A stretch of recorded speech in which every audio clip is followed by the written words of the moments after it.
Good morning, everyone, and welcome to our session this morning. My name's Liz Drury, and I'm your chair for this session. I am a freelance voiceover artist specialising in e-learning narration, but it's not my voice you've come to listen to today. Our speaker is Kevin Yates, who calls himself the L&D Detective. So I hope you've all got your magnifying glasses with you. This is going to be quite an interactive session. We need you guys to get involved to help Kevin solve an L&D measurement mystery. Keep your phones handy, not just to take snaps for social media, but if you do, please do tag us. But because you're going to need to scan a number of QR codes throughout this session, so please keep your phones to hand. And without further ado, I would like to introduce Kevin Yates, the L&D Detective.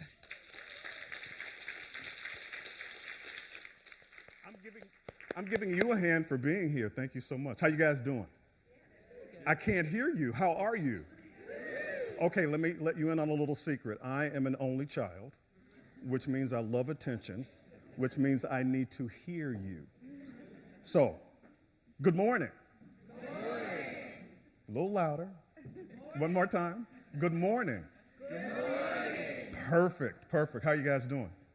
Good. You're doing good. I am so excited to be here. I'll tell you, for me, there's no better place to be in the world than when the global training, learning, and talent development community gathers together. This is my home. You are my peeps. And I just happen to be in one of my most favorite cities in the world, which is London. I am from Chicago, yes, the cold, windy city. And I find that no matter where in the world we gather as a community, it's always a good time. Would you agree with that? Would you agree with that? Yeah. So what we're going to do today is solve a measurement mystery together. How many of you have heard about the L&D Detective? This dude that's up there. Some of you have heard about him, heard about me. Well, the work that I do is very similar to Sherlock Holmes, right? So Sherlock Holmes solves murder mysteries. I solve measurement mysteries. And just as Sherlock Holmes has Dr. Watson to assist him in solving murder mysteries, you're going to assist me today in solving a measurement mystery. There we go. So I'm going to tell you a little bit about myself, just a little bit, not much. This is my background. These are the roles in which I have served. I've done a lot in my career. I've been in training, learning, and talent development now for just a little bit over 30 years. I know I don't look like it, so thank you for saying that. But these are the roles in which I have served, and these are the brands, the companies for whom I have worked. The work that I am most proud of is the work that I am doing with a nonprofit charitable organization that I started in, 2021, Meals in the Meantime. We are a nonprofit that works in the Chicagoland soft suburbs, and the work that we do is helping people who need food, helping people who are food insecure, and we do that with pop-up food pantries. So of all the roles in which I have served, of all the work that I have done, I am most proud of the work that we're doing to help people who need food. So what we're going to do today is talk about solving an impact mystery, a measurement impact mystery, right? One of the challenges I believe that we have in our community when it comes to measuring impact is the different types of ways in which we define impact. There are several ways in which people define impact. So what I want to be able to do today is get us on the same page, because when we solve this measurement mystery, it is the definition that you'll want to remember. But before I show you what my definition for impact is, I want to hear from maybe 2 or 3 people in terms of how you define impact. So there's a couple of ways we can do this today, right? You can volunteer or be voluntold. I would prefer that you volunteer. So do I have 1 or 2 people, just by raising your hand, who is willing to share with us today how you define impact? Just raise your hand. Raise your hand. Don't be shy. Don't be afraid. Remember, volunteer, volunteer. Oh, let's give this gentleman a hand over here, please. And before you begin, I would love to know your name and where you're from. Thank you. My name is Ronald. I'm from the Netherlands, so neighbors. I define impact as sustainable growth in terms for people, profit, and planet. Ooh, okay. Let's give him a hand. That's impressive. All right. Does anyone else want to share we have someone here, all right? And please let us know your name and where you're from. Yeah, I'm Selina. I'm from Switzerland. And I would say impact is for me what comes after performance. So first learning, then performance, and then impact. Ooh, I love that. You're going to love my definition. Okay. And I went to Switzerland 2 years ago, went to the Alps and loved it. I was so afraid, though, because I looked over and I didn't see anything. Did you go ski? It was scary, very scary, but I loved it. How about one other definition? How about somebody from, so we got a representation from that side of the room, this side. How about someone over here, Liz? Anyone on this side? How do you define, ooh, I was told to stay away from those. How do you define impact? Don't forget to give us your name and where you're from. My name's Mostyn Wilson. I'm from London, and I define impact as people doing things differently to what they were doing before. People doing differently than what they did before. Okay, all three of those definitions are good. There is an L&D Detective definition for impact. And again, I want you to remember this because this is my North Star. This is what guides all the work that I do. Simply put, impact is collective contributions in the workplace performance ecosystem that drive business goals. So when I am measuring impact, this is what I am looking for. I am looking for collective contributions in the workplace performance ecosystem that empower business goals. I am not looking at LMS data. I am not looking at survey data. I am not looking at smiley sheets. I am not interested in how many people enjoyed the breaks to teacher and the food or the conference facility, right? I am not concerned about how many people we trained. I am not concerned about how many hours we created in training and learning, but I am very interested and curious about the extent to which training and learning has measurably contributed to business goals. So when I define impact, when I measure impact, when I investigate impact, this is my guiding principle. So remember this, remember this. So the other thing I'd like to share with you is what I mean when I say workplace performance, right? Because I defined impact as collective contributions in the workplace performance ecosystem that are driving business goals. So we got to know what workplace is, right? So for me, when I think about workplace performance, it's a formula, it's a calculation. And so for me, business performance plus human performance equals workplace performance. Simple definition, right? Yes? I can't hear you. Yes. All right, so let's break that down. So what do we talk about, or rather, what do we mean when we talk about business performance? Okay? Remember that I said collective contribution, which means that there's more than one thing that will drive business goals. Training, learning, and talent development will never do it on its own, and if you've not heard anyone else say that before today, I'm saying it out loud, I'm saying it here, and I'm saying it now. Training, learning, and talent development will never drive business goals on its own, and if you believe that, and if you've been told that, it is a false narrative, right? So, what is there that contributes to, come on. What is it that contributes to business performance? Well, there are multiple contributors, including but not limited to the L&D team, right? So if we're gonna achieve a business goal, and if someone believes that training will fix it, if someone believes that we as L&D practitioners have magic wands and pixie dust and a bag of tricks up our sleeves that will fix everything that has ever been broken, that is a false narrative. But what I have seen to be very successful is when the collective contribution in the workplace performance ecosystem comes together to help the business achieve a goal. So that's what I am measuring when I think about impact. So we talked about business performance contributors. Now we need to think about human performance contributors, right? Think about yourself. Is training the only thing that will trigger or activate or influence your performance? Probably not, right? You know what really activates my performance? My direct deposit every 2 weeks. Some people are driven by compensation. That would be me. Some people are driven by rewards and recognition. Some people's performance is heavily influenced by manager support. Some people's performance is heavily driven by what they already do well. So this is another example, right? When we talk about all those things that contribute to performance, training and learning is one of those things, but it is not the only thing. And so if you believe, if your business partners believe, if your stakeholders believe that training will fix it on its own, that's not true. But when we talk about a collective contribution, that's where we have the potential and power to measurably influence business goals. You guys agree with that? Yes. I can't hear you. You guys agree with that? Yes. All right. Remember, I'm an only child, so I need to hear you. So let's talk about the workplace performance ecosystem. What I want to show you here is a representation of what collective contribution looks like, right? So the blue dots represent training and learning as an experience and L&D as a function, right? So those are the blue dots. The gray dots represent everything else that is in the learning workplace performance ecosystem.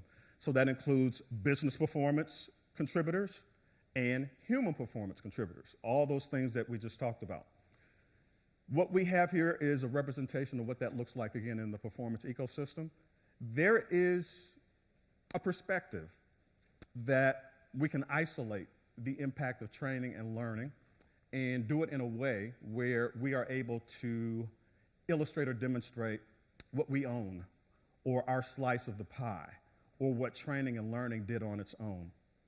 I'm about to share with you a very controversial perspective about that. Are you ready to hear it? I have yet to see one instance where we were able to isolate the impact of training and learning in a way which says that this particular change can be attributed to training and learning, or this particular difference can be attributed to L&D. I've never seen it. And as I said earlier, I've been in training, learning, and talent development now for more than 30 years. And again, thank you for saying I don't look like it. So what I have seen, though, over and over again, are instances where the collective contribution, including training and learning as an experience and L&D as a function, have been able to either move or sustain performance. I've seen that, but I've not seen training and learning do it on its own. So for me, I subscribe to this rule of it takes a village. Have you guys heard that before? It takes a village to impact workplace performance. So training, learning, and talent development in combination with other people and teams. Training, learning, and talent development in combination with other human performance contributors have potential and power to move or maintain business performance. I've not seen any instance where training and learning did it on its own or L&D did it on its own, but I have seen the power of the collective contribution in the workplace performance ecosystem, and that's what we're going to focus on today as we investigate the impact of training and learning. These are my 4 secrets to success. Over the time that I have been working in training, learning, and talent development, these are the 4 things that have helped me be successful when it comes to investigating the impact of training and learning. When I created the L&D Detective methodology, I embedded these 4 success factors, and that's what you're going to see today. So, first thing that we're going to take a look at is the framework.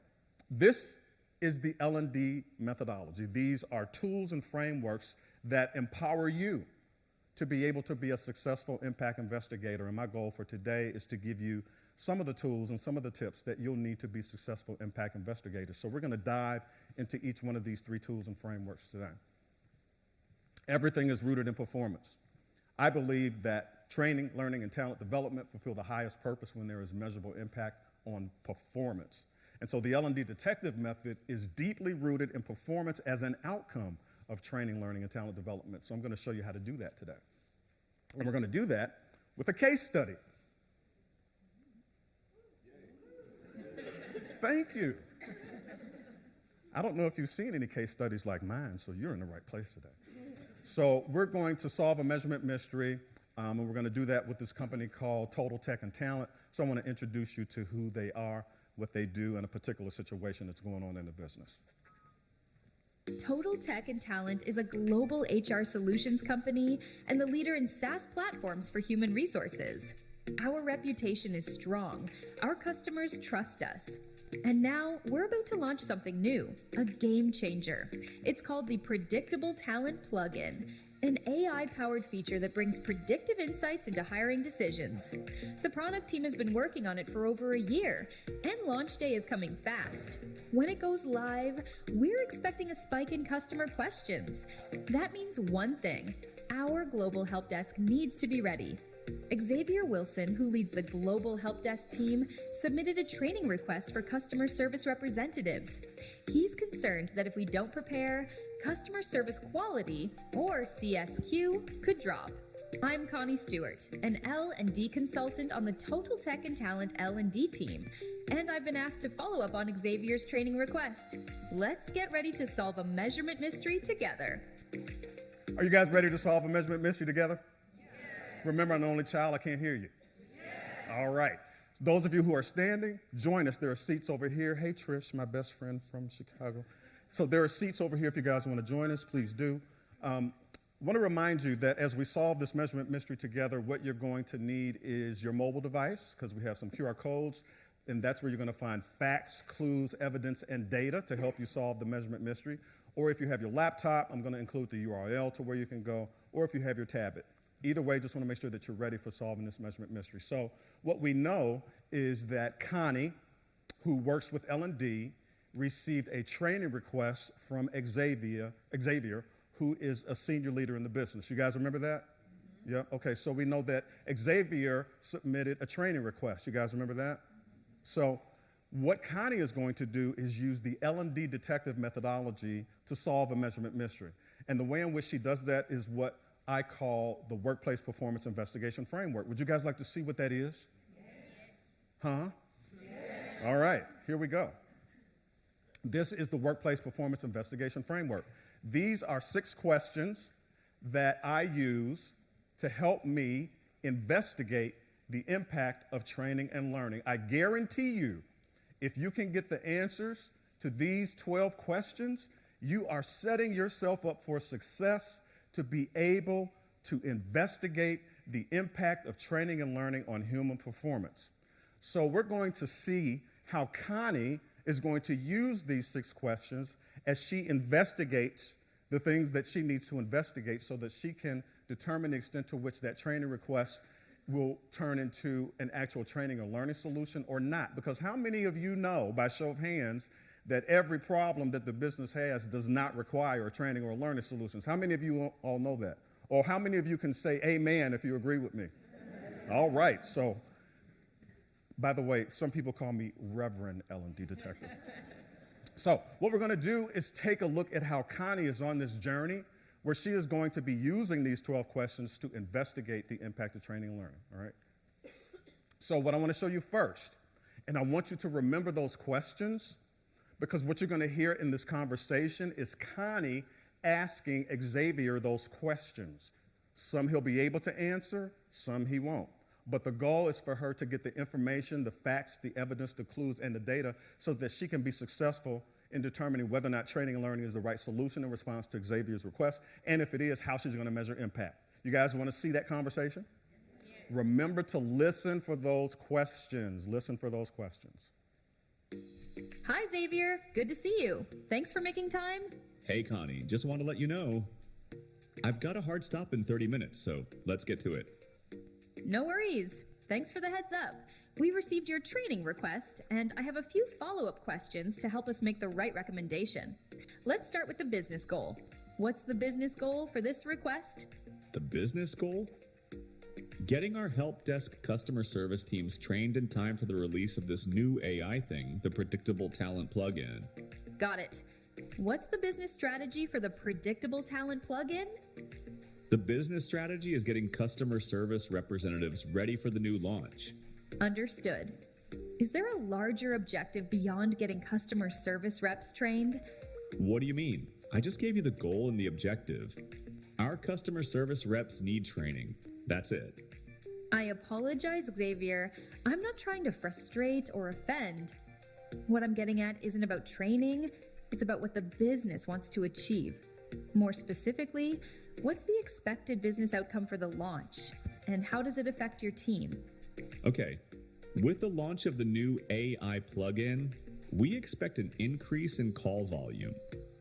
We want our customer service reps to be ready when the calls come in. We don't want CSQ to drop. Thanks. What's CSQ? Customer service quality.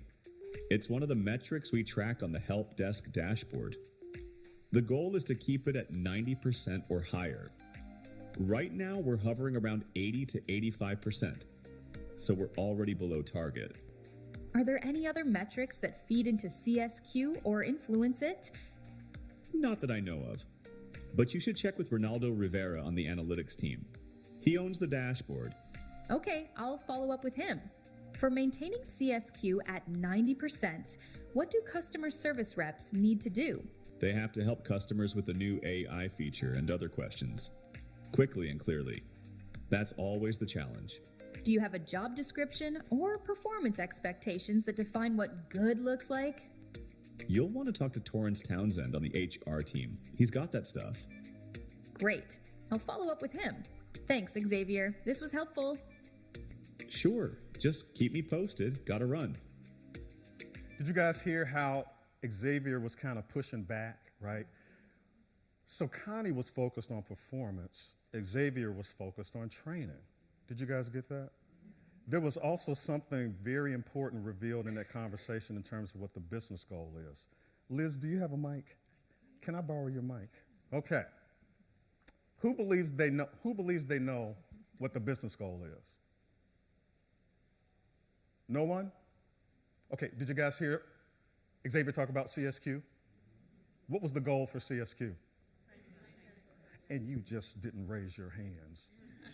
And you just gave me the answer. That's it, right? So what we want to remember is that the business goal is 90% for CSQ, which is a business metric for customer service quality. In other words, that metric is giving insight into business performance, right, for customer service. So if Connie decides to create a training, learning, or talent development solution, she's going to use that as the goal. Her goal is not training 30 people by October 5th. Her goal is not 90% strongly agree. Her goal is to create a training or learning solution that aligns with the business goal for achieving 90% CSQ, if that is the answer, because she has more people that she needs to talk to. Was Xavier able to answer any of those questions? Some, yep. Xavier also referred her to some people to get some answers to some questions that she could not answer. Would you guys like to see what that email looks like that she used to follow up with, I believe it was Torrance, to get the answers to those questions? Would you guys like to see that email? Okay, so for those of you that are on this side of the room, it's okay, but you'll probably have to get up. That'll be your exercise for today, because I'm going to show you. Come on. Oh, went to sleep. Oh, no, it didn't. Come on. There we go. I'm going to show you the email between Connie and Torrance about performance expectations, because that was one of the questions that she asked that he couldn't answer. So take a look at this email that will show you the results of the answer to that question. So I'm going to give you a few minutes to look at that email.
One can only wish, right?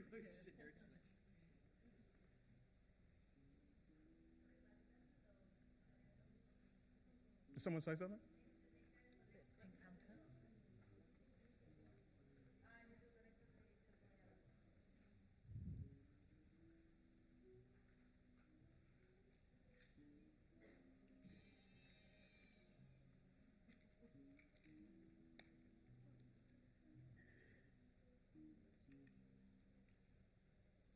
All right. What did you discover in that email? Yell it out. Don't be shy. You're amongst friends. There's no wrong answer. Tell me now before I call on you. I'm sorry? You found the performance expectations? Yeah. But they were there, right? But they were there, right? Yeah. Okay, all right. So my friend here said that they were vague, but they're there. Yep. Thank you for being the first one to speak up. Give me a fist bump there. All right, there you go.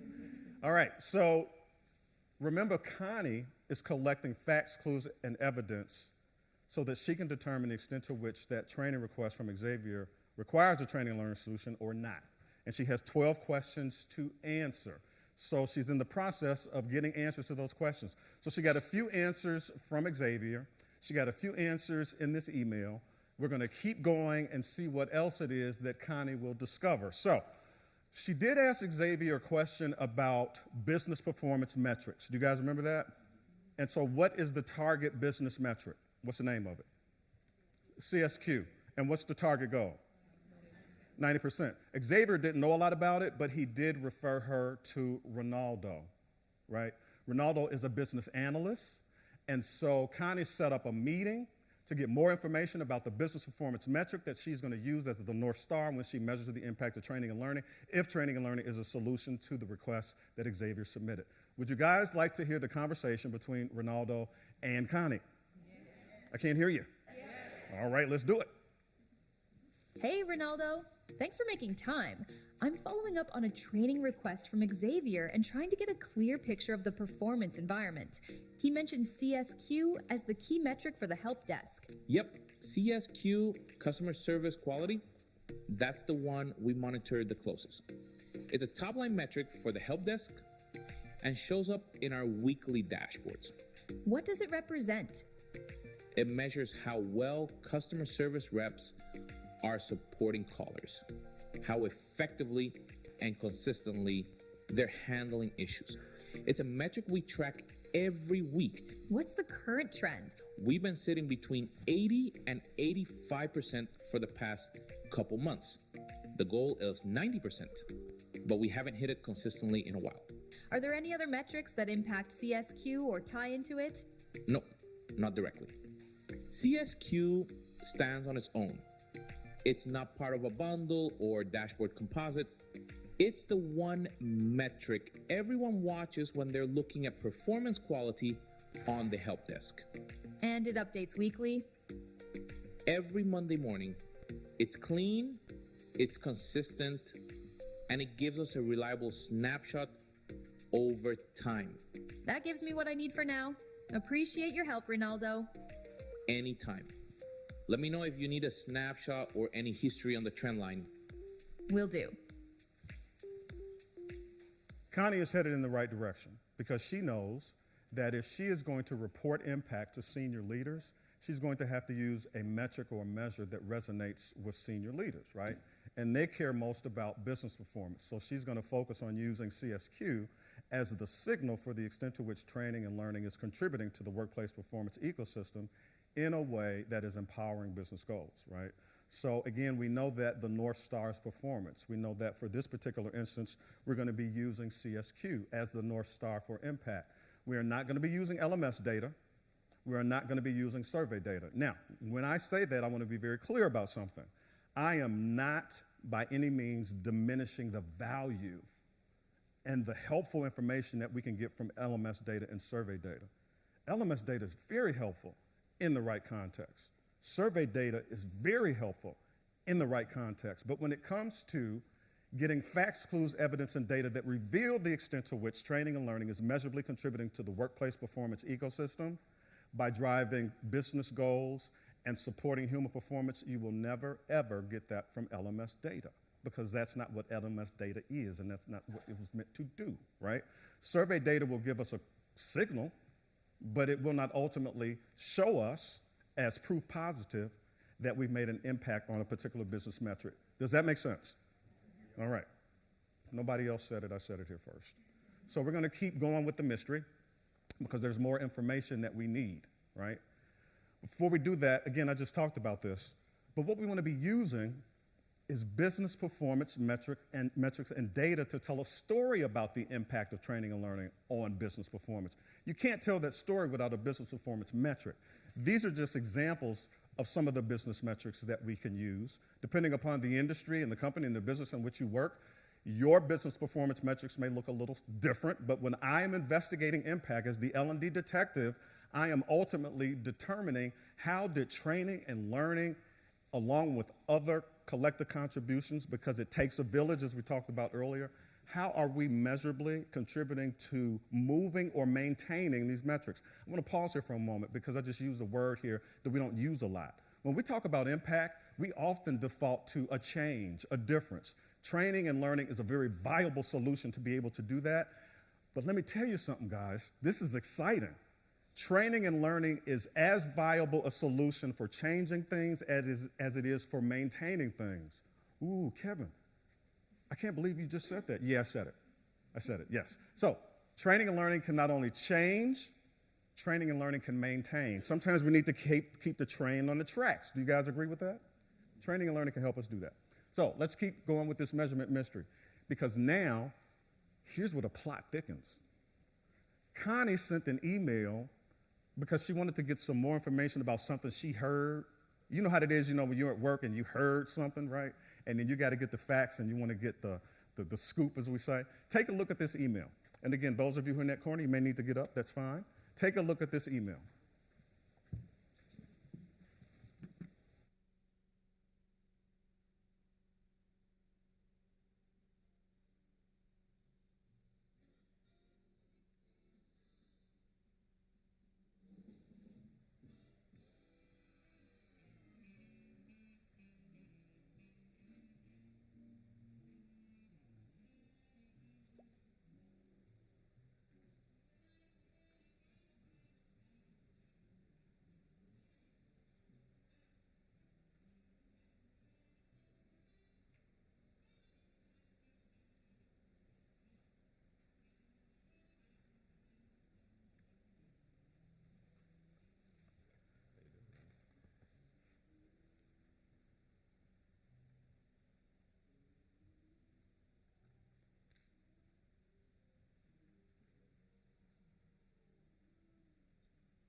All right.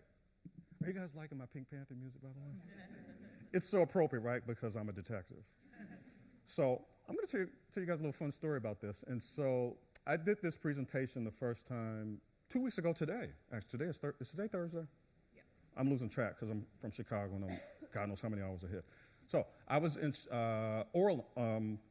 Orlando a couple of weeks ago today, and it was the first time I did this presentation. And so the tech guys, just without me even asking, whenever I would do an audience participation like you guys are doing now, they would play the Pink Panther theme in the background. And I'm like, oh, that's cool. So I asked the audience, I said, does this add to the experience? And the audience was like, uh-huh, we like it. So I'm going to take it with me wherever I go. That's just a little sidebar there. So what did you guys discover in that email? Just yell it out. There's a restructure. Yeah, long story short. That's like a little twist in the plot, right? Because that kind of stuff happens, right? What I really want you to be getting here is how Connie is using those 12 questions to guide her investigation. And believe it or not, guys, those 12 questions all have to do with the extent to which training and learning is the right solution or not, but most important, how she's going to measure impact if it is. It's a lot of information. But one of the reasons that impact measurement efforts fail is because there is no plan to measure impact in the beginning. I would dare say 100% of those efforts that fail when it comes to measuring impact is because there was no plan for it. You got to know what you're chasing after before you try to chase after it, right? There have been so many times in my career where I have been brought into the business and I have been asked to measure the impact of something. And so the question that is put to me is, hey, Kevin, can you measure the impact of X? And my response is, sure, what was the intended impact? And the response, more often than not, is, well, we don't know. That's what we want you to figure out. I have no idea what I'm chasing after, right? But if you can get the answers to those 12 questions proactively, you are in such a good position to be able to measure the impact of training and learning. And that's what Connie is trying to do now. So we're going to take a look, because again, we're assembling facts, clues, and evidence. We're going to take a look at another conversation between Connie, who's the L&D person, Geetha, who works in knowledge management, and Michael, who works in IT.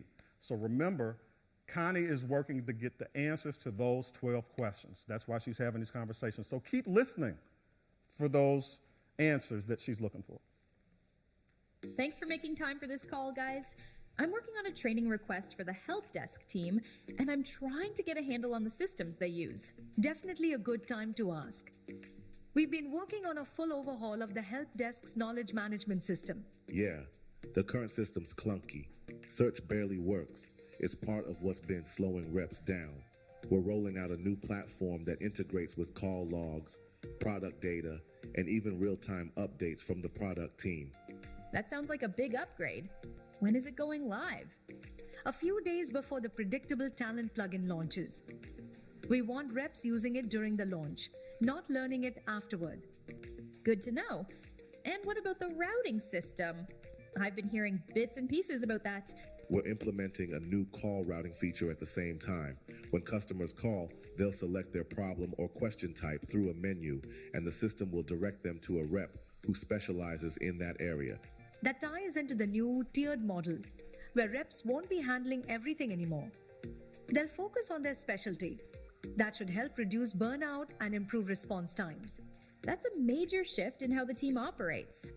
Are these systems going to be ready with the new AI plugin launches? That's the plan. We're doing a final round of testing now, but both are scheduled to be fully functional by go live. Thanks. This helps connect a lot of dots. Between the staffing changes, call routing, and the new knowledge system, that's a lot for reps to adapt to. Exactly. Which is why training will only help if it's aligned to how the new systems actually work. Agreed. Appreciate you both walking me through it. Let us know if you need a demo for the training. Will do. Thanks again. OMG, there's a lot going on. Have you guys ever experienced this swirl, this chaos? There's nothing real about this. This doesn't happen, right? So Connie is continuing on her search. She's having different conversations with different people. She's reading through emails. She's setting up video chats, all in the effort to get the answers to those 12 questions. Well, believe it or not, ladies and gentlemen, she was successful in getting the answers to those 12 questions. And we're going to take a look at that. But before we do, Connie's boss, who is the Chief Learning Officer for Total Tech and Talent, and her name is Dominique, she is going to check in with Connie just to see how Connie is doing with that training request. Would you guys like to hear that conversation? All right. Hey, Connie. Just wanted to check in on the help desk request from Xavier. How's everything coming along? It's coming together.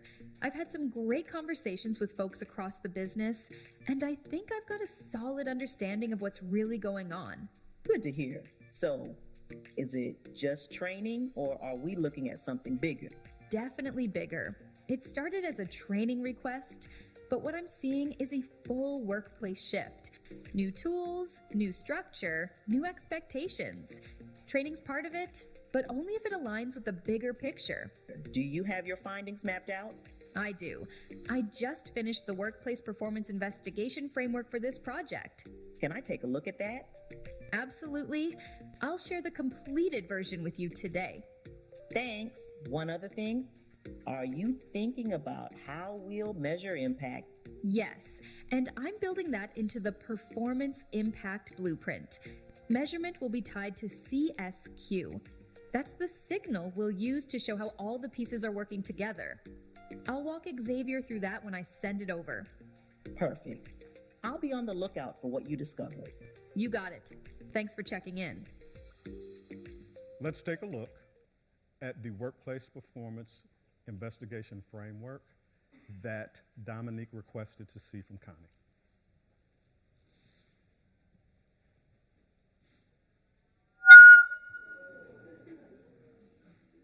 I have totally lost my hearing.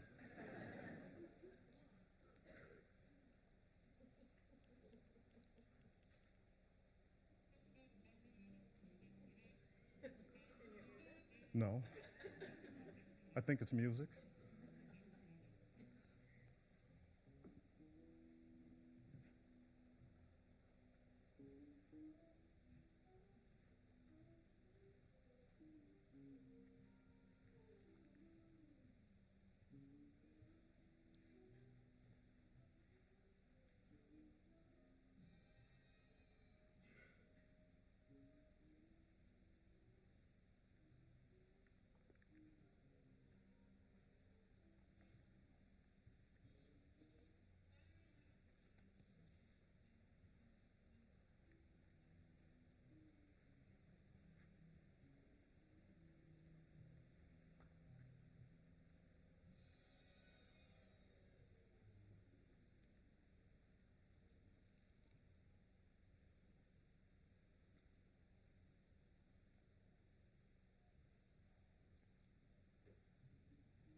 another minute.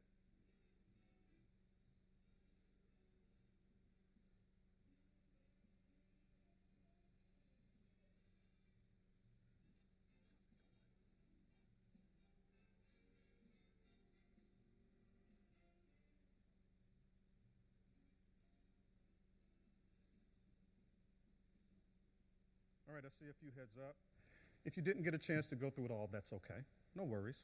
What I really wanted you to see is the progress that Connie made, right? So through different conversations with different people, she was able to get the answers to those 12 questions for business performance and human performance, right? She got a really good picture of what it's going to look like if she decides to recommend training and learning as a solution. And more importantly, if she does, she now has a roadmap for what to measure and to use as a credible, reliable, strong signal for business impact. And what is that signal? CSQ, right? Absolutely, CSQ. So let's keep going. So now we know that there are different ways in which to get answers to those questions. So what we have here are the 4 ways that Connie used. You know, it was a series of emails and in-person meetings, virtual meetings. Actually, she didn't use an online form, but that may be a way in which you can get some pre-answers, if you will. It might reduce the number of emails that you have to send, the number of meetings that you have to set up. The essence of what I want you to see here is that there are 4 ways in which you can get the answers to those 12 questions. You can use a blend of these 4 ways in which to get the answers to those questions, or you just may use 1 or 2. It's up to you. Just wanted to let you know that you have some options. So what we know is that, well, we don't know this. I'm giving it away. Well, I'll give it away. So Connie did decide that training and learning has an opportunity to contribute to the business goal, along with the other contributors. So she used the Performance Impact Blueprint as a way to communicate her recommendation to Xavier. You guys remember who Xavier is? He's the one who made the training request. So after her research and her work using the Workplace Performance Investigation Framework with those 12 questions, she is now ready to make a recommendation to Xavier about next steps. Would you like to see what that recommendation is? Let's take a look at the email that she sent to Xavier, which is the Performance Impact Blueprint, which is what she is using to communicate her recommendation.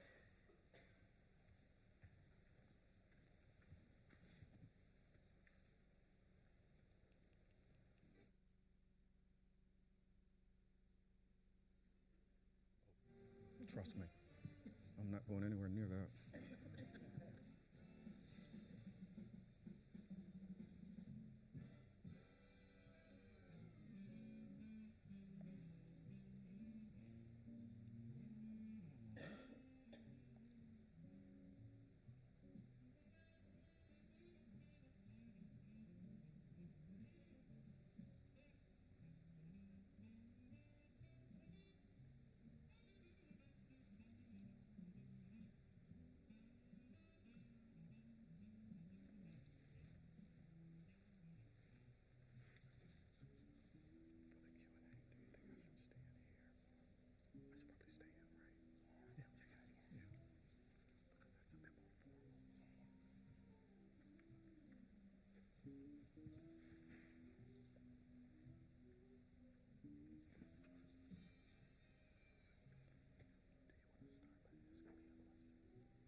All right.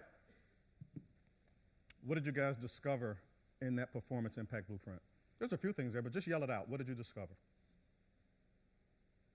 Collective review. Collective review, or as I call it, collective contribution, because I said earlier, it takes a village. You know what I really like about what Connie did? She made it clear. There is more than one effort taking place here to achieve that goal of 90% for CSQ. How many of your business partners, stakeholders, or clients believe that training and learning can do it on its own? By show of hands, how many of you guys have encountered that? Yeah, I see some hands. This is a great way to demonstrate, communicate, illustrate that it takes a village. Training, learning, and talent development in combination with other business performance contributors, other human performance contributors, has so much more opportunity to be successful when we adopt a collective contribution mindset. Would you guys agree with that? Yeah? Is there anyone who disagrees with that? Yeah, Kevin, I disagree, but everybody else agrees, so I'm not going to say anything. All right, let's keep going. So now we know that there is a solution in place. We know how Connie is recommending to respond to Xavier's training request. I also want to share with you, I can't do this. I cannot be at this conference and not talk about this for all of 5 seconds. So what I want to share with you is that there are ways in which you can use AI to assist you in creating that performance impact blueprint that you just took a look at. And when you download a copy of my free book, yes, ladies and gentlemen, that's $3.00, I do share some prompts that will help you do just that. So that's all I'm going to say about AI. You can work smarter, not harder. Now, here's the instructional design for a performance framework. So now that we know that we're going to have some training and learning solutions, we need to have in place training and learning that has potential and power to actually influence and contribute to performance. So you have to design deliberately, right? You can't just design willy-nilly. You have to design for performance as an outcome. And so now that we know we're moving forward, Connie is going to send an email to Charles, who is the instructional designer, and what you're going to see now will amaze and bedazzle you, because it is a plan for training and learning that is intentionally designed to produce certain performance outcomes. So take a look at that.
Still see some heads down. That's okay. Keep reading.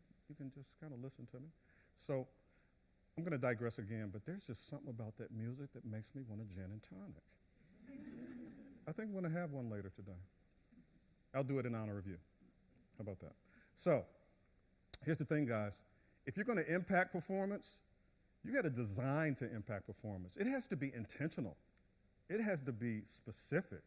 It has to be targeted. So what I love about the instructional design for performance framework is that it is informed by the workplace performance investigation framework. Actually, guys, there are 2 things that are informed by that. So remember, the workplace performance investigation framework was those 12 questions. You guys remember that? When Connie created the performance impact blueprint, the workplace performance investigation framework informed decisions for that. Similarly, the instructional design for performance framework was informed by the workplace performance investigation framework. Was that as confusing as it sounded in my head? But you guys get it, right? The workplace performance investigation framework informs everything. So now we have a plan. So we're going to fast forward a little bit. We're going to fast forward to when those training solutions and learning solutions and all those other contributions in the workplace performance ecosystem have been activated, including, but not limited to, training. Oh, forgot to add. Similarly to the Performance Impact Blueprint, you can use AI to assist you in creating the instructional design for performance framework. It's in the book. It'll show you how to do that. It's in the book. It's in the book. So those three tools that we've talked about, the Workplace Performance Investigation Framework, the Performance Impact Blueprint, and the Instructional Design for Performance Framework all work together to support you in being a workplace performance consultant. Now, I know some of you are thinking, no, Kevin, I'm not a workplace performance consultant. I'm an L&D practitioner. Okay, I get it. Potato, potato. Here's what I believe. I believe that we are workplace performance consultants first who use training, learning, and talent development solutions to empower performance. How about that? Do you guys like that definition? Oh, I got a hand clap. What's your name? Tina. Tina, give me a fist bump. All right, thank you, Tina. All right, so I believe that we are consultants first. I do not believe that we are this.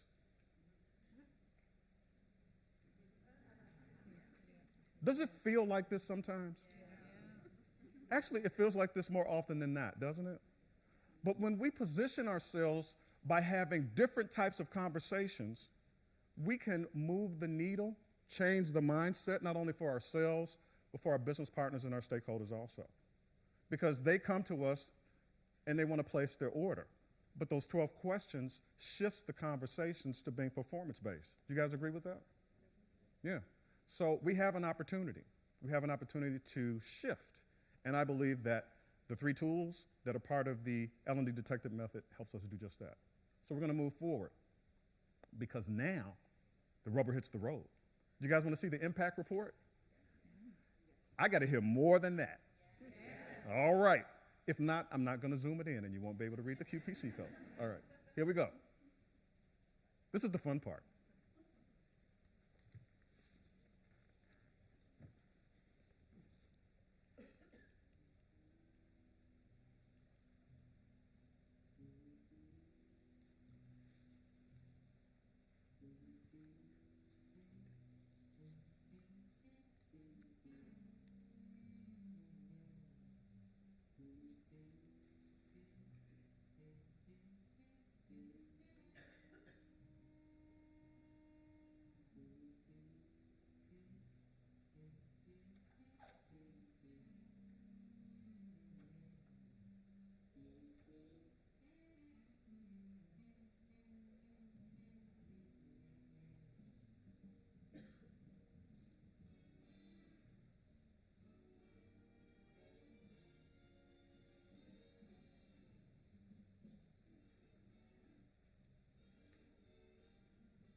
Bless you.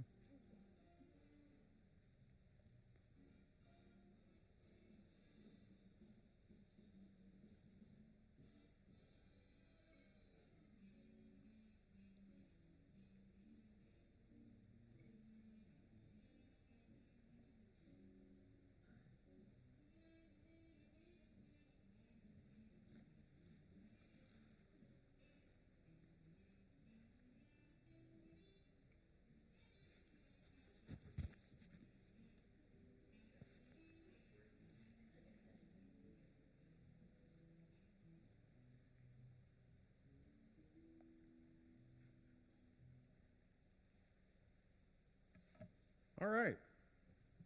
What you just saw is an impact study. No smoke and mirrors, no complicated analytics, just straight to the facts. Did it make sense? Yep.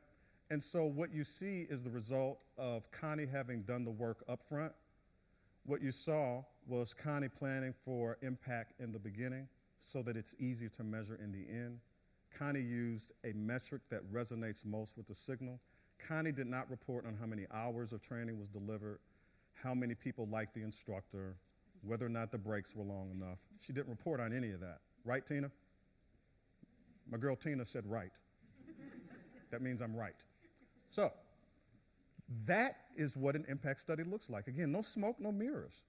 Ladies and gentlemen, that impact report is very similar to an impact report that I used when I worked at a particular social media company that just happened to be the largest social media company in the world. You fill in the blanks. So I just wanted to demonstrate to you that it doesn't have to be difficult.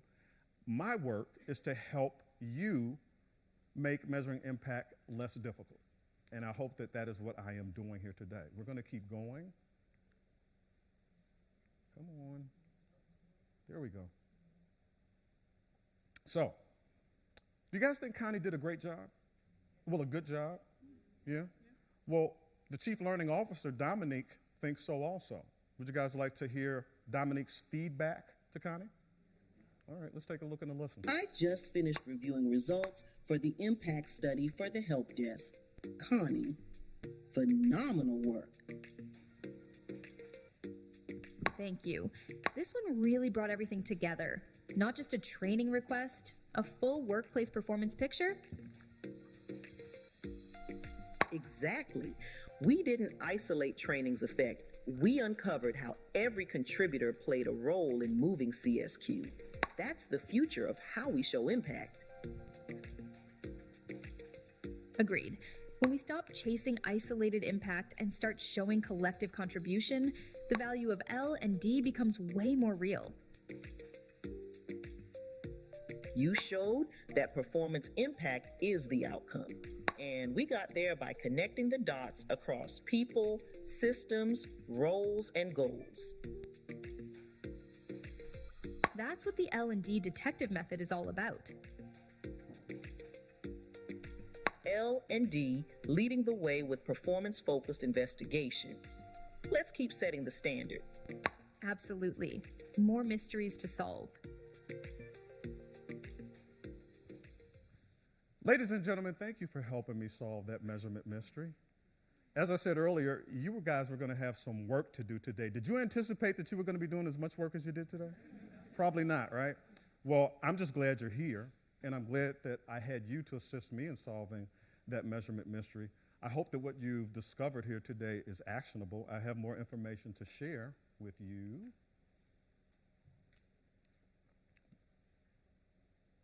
How many of you guys have heard of the L&D Detective Kit?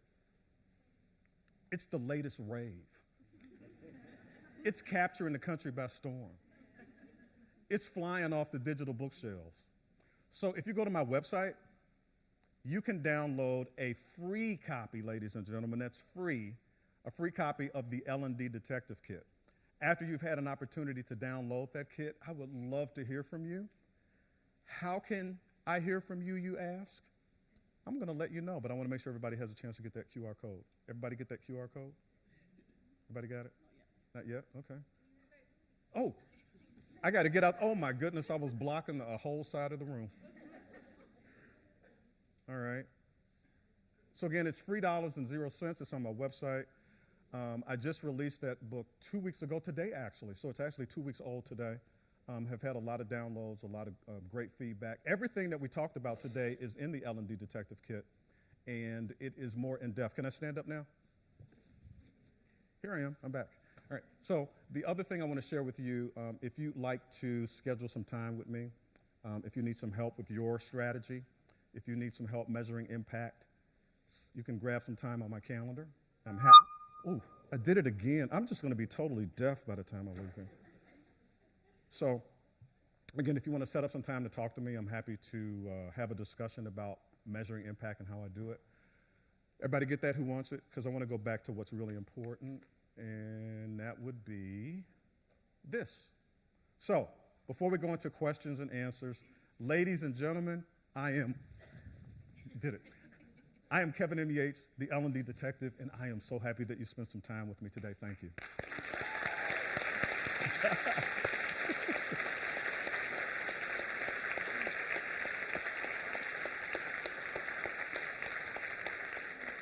Oh my goodness, that was such a rousing applause. Thank you, ladies and gentlemen. So we got to set up some time so that you can ask me some questions, right? Because I'm sure you have some.